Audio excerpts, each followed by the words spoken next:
12-step group for that. If not, there should be. The piece is called Lost in the East. On weekday nights, when I'm driving home from work on the outskirts of Boston, I search the radio dial. With no less fervor than a resident of an Eastern Bloc nation during the years of the Cold War, I turn to Radio Free Cleveland to search for a snippet of an Indians game, an update on the happenings of my old hometown, and a few of local talk show host Mike Trevosano's opinions on the decline of the Cleveland Indians. And if my news is jammed by rain, snow, or natural disaster, and I can't hear the 50,000-watt clear channel signal of 1100 WTAM AM, I go into a furious funk that may last for days.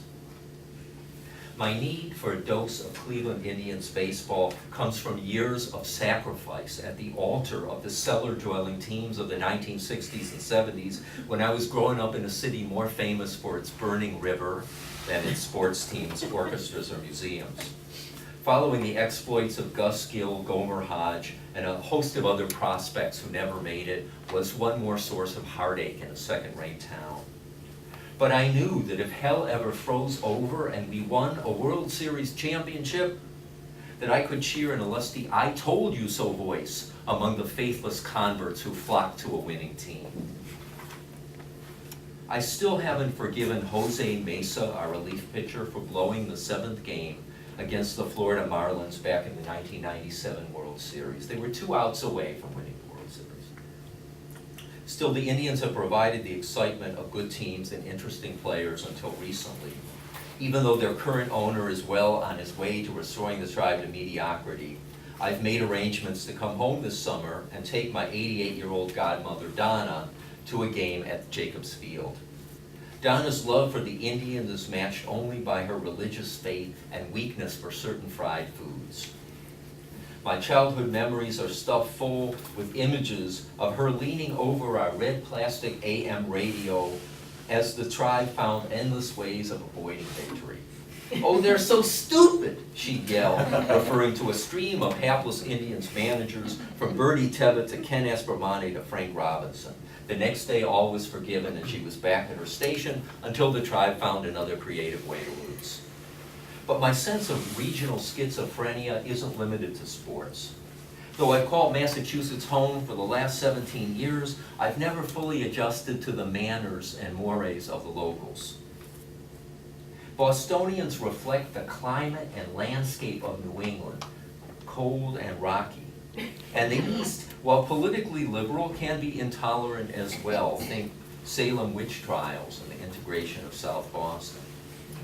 Simple things that soften gray Midwestern winters, nodding hello to a stranger on the street, exchanging greetings with a clerk at CVS, rarely happen here. Except for you guys, I know. Boston etiquette calls for ignoring strangers and avoiding eye contact at all costs, unless one is panhandling, in which case locking eyes is a plus.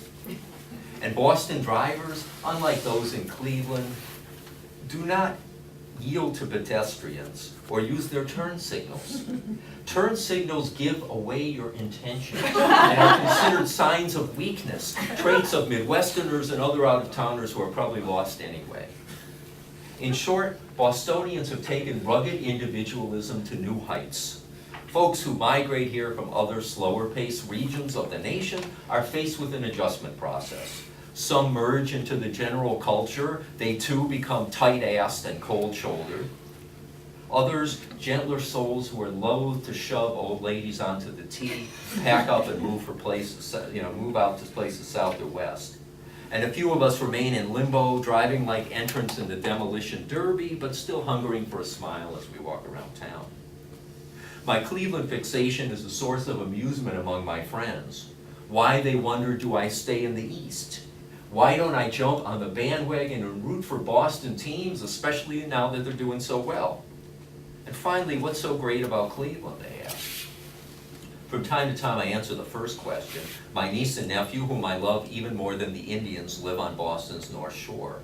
But the second and third questions remain mysteries to the uninformed. Deep in my gut, I'll always be a Clevelander. I always feel better on those weekday nights when Mike Trevosano's broad Midwestern vowels fill the dark space of my car. Even when the Indians lose, I'm still connected to the place where people care about the tribe and about each other.